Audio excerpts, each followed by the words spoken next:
kita anak-anak tuh lihat kalau ada kobong kosong kita perbaiki, kita cat, kita bagusin gitu ya. Waktu tes pertama itu saya tidurnya di masjid juga karena kegemaran di masjid. Maka ketika tes pertama ke Bandung itu, yang dituju masjid juga. Ketika di dalam perjalanan hidup itu selalu ingin mencari peluang-peluang untuk memberikan beasiswa ya.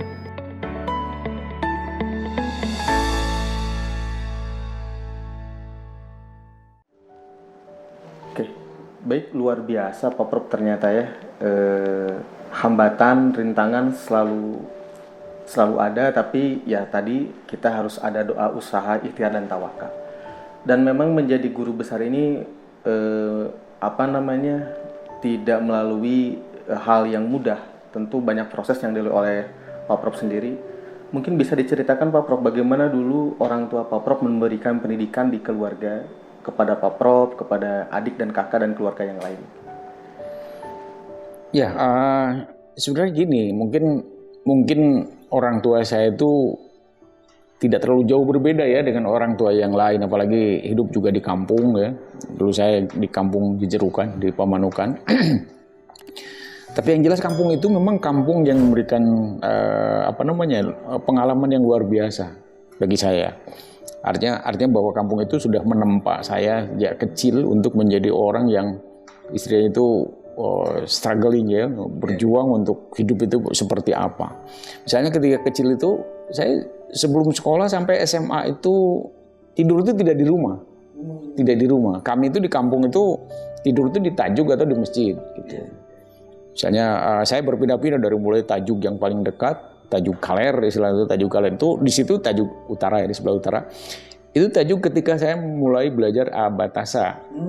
Ya, kemudian pindah ke tajuk tengah. Tajuk tengah itu udah mulai istilah di kampung saya itu nalar, udah mulai bisa ini ya, murotal kalau kita sekarang misalnya ya seperti itu. Kemudian ketika mulai sudah tamat Al-Quran, baru kemudian kita beralih ke memulai kitab-kitab kitab kuning misalnya gitu, Safinah, Jurumiyah gitu. Itu saya pindah ke Tajuk Wetan gitu. Tajuk Wetan. Jadi ada Tajuk Wetan karena ada kiai di situ yang memang mahir dengan kitab kuning, dan kemudian latihan-latihan itu sudah naik tingkat lah.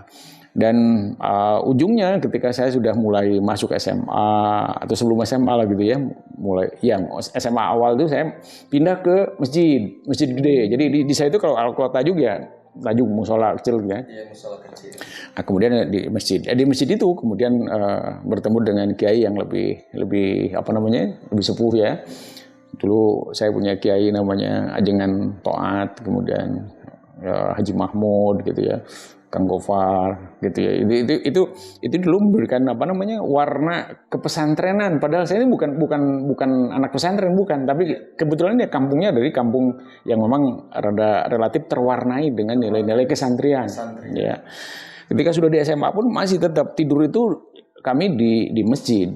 Jadi kalau asalnya di Tajuk kemudian di masjid. Jarang gitu. Pulang ya? Ya kalau pagi-pagi pulang sekolah kan, sekolah. Ya, yang sempat saya sesali itu dulu karena di kampung santri dengan kiai seperti itu, saya itu mungkin terlalu sombong waktu itu ya, karena saya sekolah. Orang lain itu di kampung saya SMP pun jarang, bahkan belum ada kayaknya yang SMP ya, baru saya. Sehingga kemudian merasa sombong. Wah, saya kan sekolah, nggak usah ngaji terus gitu. Sehingga kemudian ya tidak lanjut lah jadi santrinya itu. Jadi seolah-olah melepas status santrinya menjadi sekolahan gitu, anak sekolahan. Ke SMA itu masih jarang. SMP itu saya masih yang pertama lah gitu, seperti itu. Nah, hal yang saya sebut struggling itu karena memang selain kita dididik untuk hidupnya di Tajuk, di masjid ya gitu, itu ada hal lain juga. Waktu itu kita punya kegemaran yang sebetulnya bukan kegemaran saya pribadi ya, tapi sama-sama anak-anak kampung itu.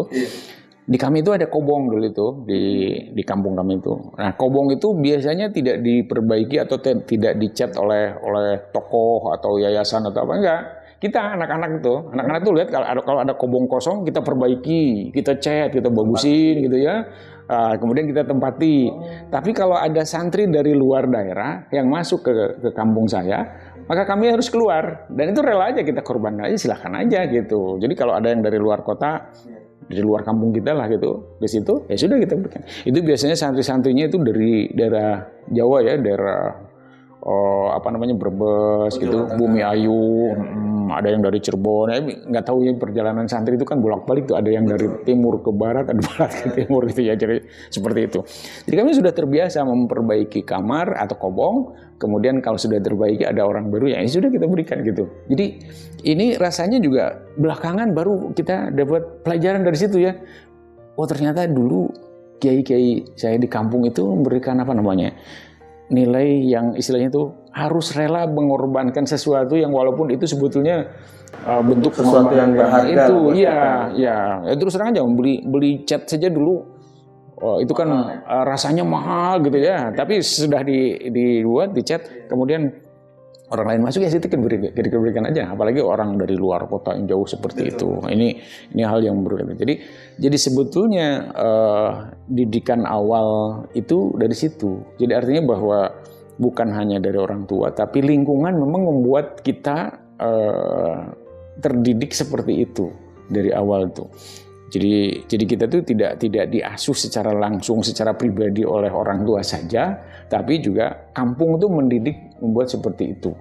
Kelebihan saya itu mungkin karena ayah dan ibu saya itu adalah guru, maka kemudian ya dari sisi pemikiran tentu lebih maju lah daripada masyarakat biasa di kampung ya.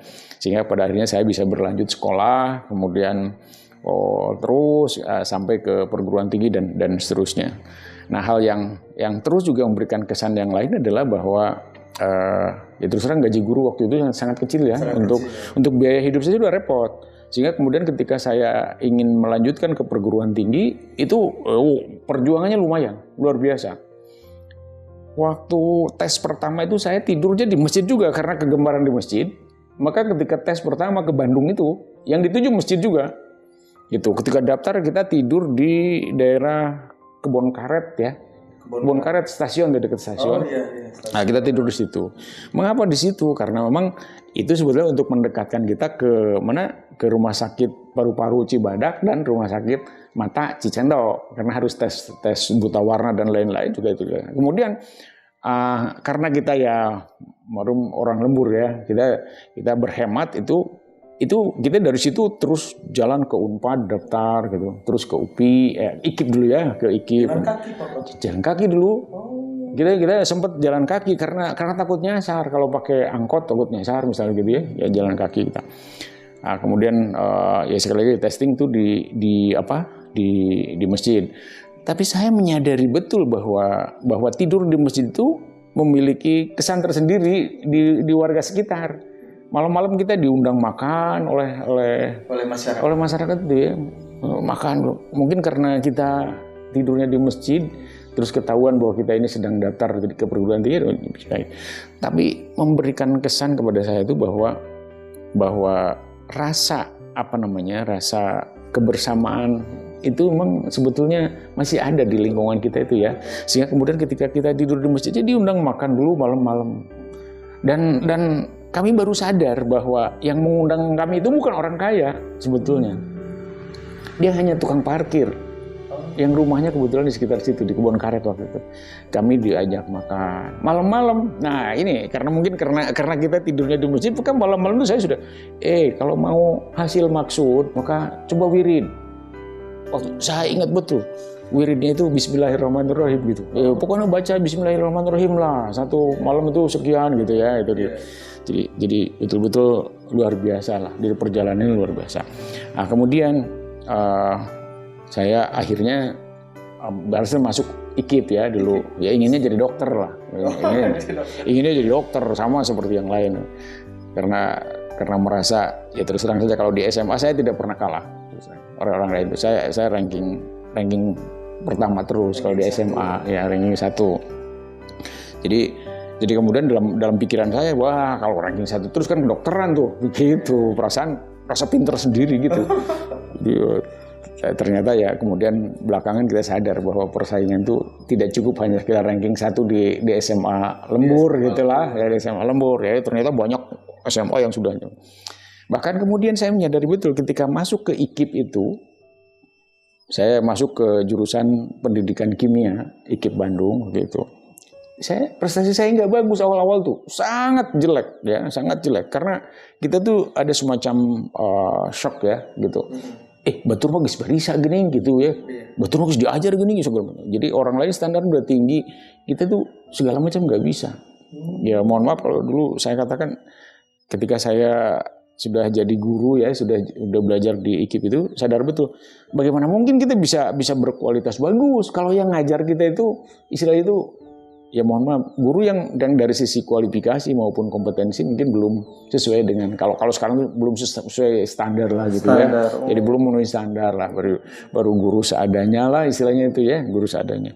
Tapi sadar betul kesininya bahwa bagaimanapun mereka sudah mendidik saya dengan baik ya, baik.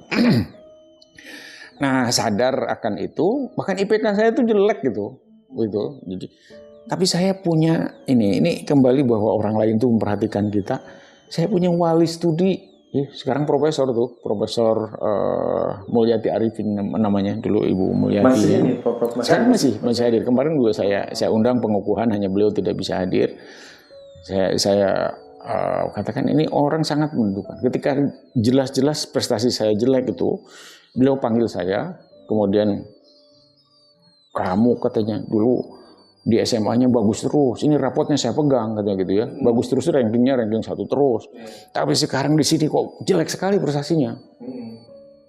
Kemudian terutama di mata kuliah beliau ya, jadi memang mata kuliah kimia organik waktu itu, kimia organik itu ada beberapa, organik 1, organik 2 dan segitu ya. Jadi saya sejelek, kemudian ketahuan bahwa saya ini anak gitu mungkin ya. Biasanya prestasinya bagus di SMA-nya, tapi kemudian mengalami proses itu. Akhirnya saya diberi oleh beliau itu tantangan. Kamu jalan-jalan lah ke alun-alun, kan beli buku bekas kalau tidak mampu yang bagus katanya. Beli buku bekas, pokoknya buku ini. Lah, kemudian yang membuat saya terpacu semangat itu karena di semester 3 itu beliau mengajukan saya untuk dapat beasiswa. Oh, beasiswa. Iya, beasiswa. Sehingga kemudian saya dapat waktu itu beasiswa Super Semar ya. Iya, Super Semar. Ya, beasiswa Super Semar. Nah, waktu itu beasiswa Super Semar itu lumayan jumlahnya waktu itu ya, dibandingkan dengan biaya hidup yang saya bawa dari kampung tuh udah lumayan lah, luar biasa. Saya sampai mengatakan kalau saja saya tidak dapat beasiswa mungkin saya tidak bisa S1 pun tidak tamat mungkin gitu ya. Iya, karena SPP dan biaya hidup gitu ya.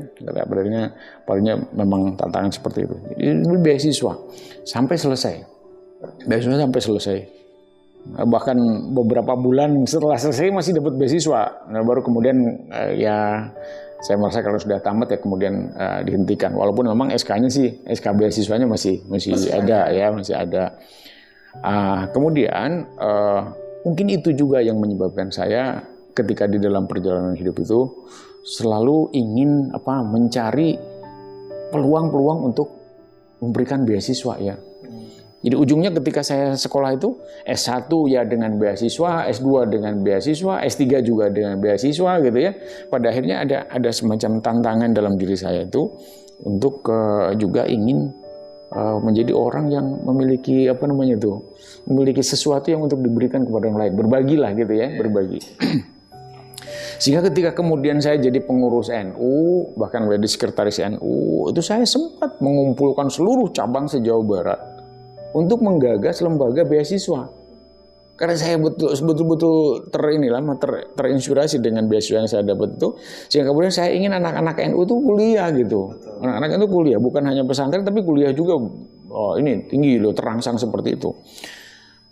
Kemudian kita menyepakati lembaga beasiswa, tapi itu belum terwujud ya, itu belum bisa diwujudkan. Kemudian ketika belakangan juga saya menggagas bersama kawan-kawan untuk merevitalisasi lah asosiasi perguruan tinggi NU APTINU gitu.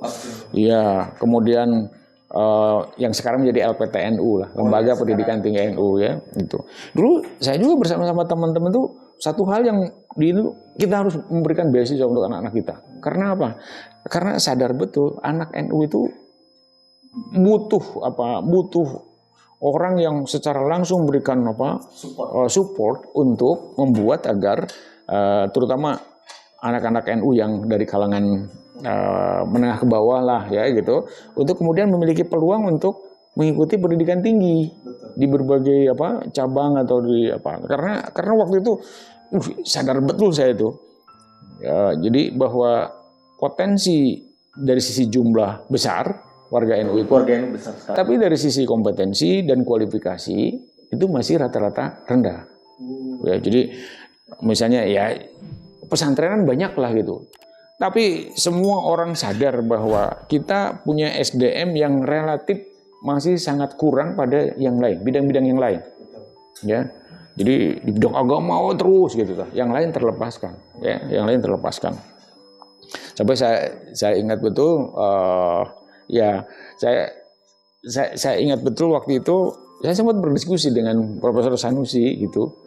Kita kita bukan menyalahkan Imam Ghazali katanya gitu, karena mengklasifikasikan ilmu yang wajib ain dan wajib kifayah ya, fardu ain, fardu kifayah ya. Ya katanya yang fardu ain itu ilmu agama, bukan gitu. Fardu yang lain bidang ilmunya fardu kifayah katanya gitu ya. Nah, ada yang mungkin menafsirkan salah itu, sehingga kemudian seolah-olah ya pokoknya mau ilmu agama dibanyakin, ilmu yang lain kemudian mungkin agak terabaikan ya, agak terabaikan. Belakangan kan kita sadar betul persaingan di dunia ini ya, itu pengembangan ilmu pengetahuan dan teknologi menjadi sesuatu yang kemudian membuat kita sadar bahwa itu harus dikembangkan, harus diberikan penekanan gitu ya. Jadi tafsir bahwa ini fardu ain, fardu kifayah, ya bolehlah seperti itu, tetapi kemudian lebih memberikan tambahan kekuatan, tambahan motivasi untuk mengembangkan bidang ilmu yang non keagamaan. Walaupun itu misalnya nanti bidang ilmu itu diwarnai juga oleh nilai-nilai keagamaan gitu. Jadi akhirnya sadar betul ke sana, maka kemudian saya menjadi orang yang terus-menerus ingin membuat lembaga beasiswa sehingga anak-anak NU bisa berkesempatan lebih banyak, maksud saya, untuk menempuh pendidikan yang bukan hanya di bidang ilmu agama tapi juga di ilmu yang lainnya ya, di cabang ilmu yang lainnya, ilmu pengetahuan dan teknologi gitu. Nah, jadi hal itu buat saya pada akhirnya menjadi orang yang selalu ingin mengakses beasiswa gitu ya, mengakses beasiswa. Kemudian yang lainnya pada akhirnya kan ketika saya menjadi direktur kemahasiswaan itu peluang itu kemudian jadi besar. Betul. Karena beasiswa yang cukup besar ada di tangan saya menentukan kemana gitu ya. Kebijakannya itu. Ketika ada beasiswa yang digagas oleh Pak Menteri Profesor Nuh ya, bidik misi waktu itu namanya. Itu bidik misi itu kan untuk anak-anak miskin. Betul saya merasa bahwa ini jalan yang paling saya cita-citakan gitu. Saya cita-citakan. Artinya kita ingin memberi peluang besar untuk anak-anak yang berkemampuan ekonomi kurang menempuh pendidikan tinggi. Sekarang peluangnya ada dan ada di tangan saya penentunya. Betul. Ya, ketika itu terjadi maka kemudian saya betul-betul memberikan penekanan bahwa hati-hati, ini hak orang miskin, tidak boleh kemudian orang miskin kemudian tidak memiliki akses ke arah sana. Karena itu maka kemudian kita kembangkan betul. Sekarang katanya namanya KIP kuliah sekarang ya. KIP kuliah itu. Jadi ya seperti itu. Ini jumlahnya cukup besar. Waktu zaman saya itu udah 500 ribuan per tahunnya itu 500 ribu orang. Jadi cukup besar ya, cukup besar. Dan ini mudah-mudahan makin kesini makin tambah lah gitu ya. Ya ini karena apa? Karena memang warga negara itu kan berhak menempuh pendidikan dari level terbawah sampai ke tertinggi. Jangan sampai karena kurang kemampuan dari sisi ekonomi kemudian peluang untuk menempuh pendidikan itu kemudian terhambat. Dan ini yang kemudian menjadi semacam kebahagiaan tersendiri ketika menjadi itu. Jadi rupanya Allah tuh mentakdirkan bahwa ketika keinginan kita keras untuk sesuatu, maka kemudian jalan diberikan gitu ya. Jadi walaupun pada akhirnya saya tidak berhasil mendirikan lembaga beasiswa sampai sekarang belum ya. Mudah-mudahan nanti ke depan bisa, ya. Harus memperbaiki itu. Maka kemudian saya menjadi orang yang ternyata bisa mengarahkan ini ke anak-anak miskin. ya, ya bukan hanya untuk warga NU tapi untuk semua ya. Jadi untuk semua warga miskin di pedesaan dan tentu ini menjadi apa namanya itu kebahagiaan yang tidak bisa terukur lah gitu ya. Sangat membahagiakan, bisa membuat anak-anak dari kalangan ekonomi yang lemah kemudian bisa bisa menempuh pendidikan tinggi. Bahkan saya dengan mengutip beberapa pendapat dari para pendahulu ya, maksud saya Pak Menterinya dan lain-lainnya, bahwa ini bidik misi itu harus menjadi semacam pemutus mata rantai kemiskinan, gitu ya, pemutus mata rantai kemiskinan. Jadi dengan kuliah mudah-mudahan kemiskinan yang selama ini diderita oleh seseorang warga negara kita gitu ya, Indonesia, termasuk warga negara NU dari kalangan bawah, itu bisa kemudian naik ini level keberdayaannya dari sisi ekonomi. Nah, itu karena sadar betul bahwa dunia pendidikan pada akhirnya bukan hanya sekedar memberikan nilai-nilai moral baik buruk, tapi juga pada akhirnya harus menjadi lembaga yang memberikan pemberdayaan dari sisi ekonomi bagi seluruh alumni perguruan tinggi. Jadi dia tidak boleh, istilah kami dulu ya, tidak boleh masuk perguruan tinggi, masuk miskin keluar miskin, itu tidak boleh. Jadi masuk asalnya dari kalangan yang tidak berdaya dari sisi ekonomi, kemudian keluar itu harus sudah memiliki hal yang nanti bisa membuat dia tidak lagi menderita kekurangan dari sisi ekonomi. Saya berbekal SK itu datang ke Uninus gitu ya, itu awalnya. Saya ditolak dengan kata-kata yang sebetulnya ya bukan menyakitkan ya, memprihatinkan. Anda kan tidak pernah kami minta untuk jadi dosen di sini, kenapa jadi ke sini? Saya balik ngomong lagi, saya juga tidak minta ke sini, tapi negara menugaskan saya ke sini, gitu.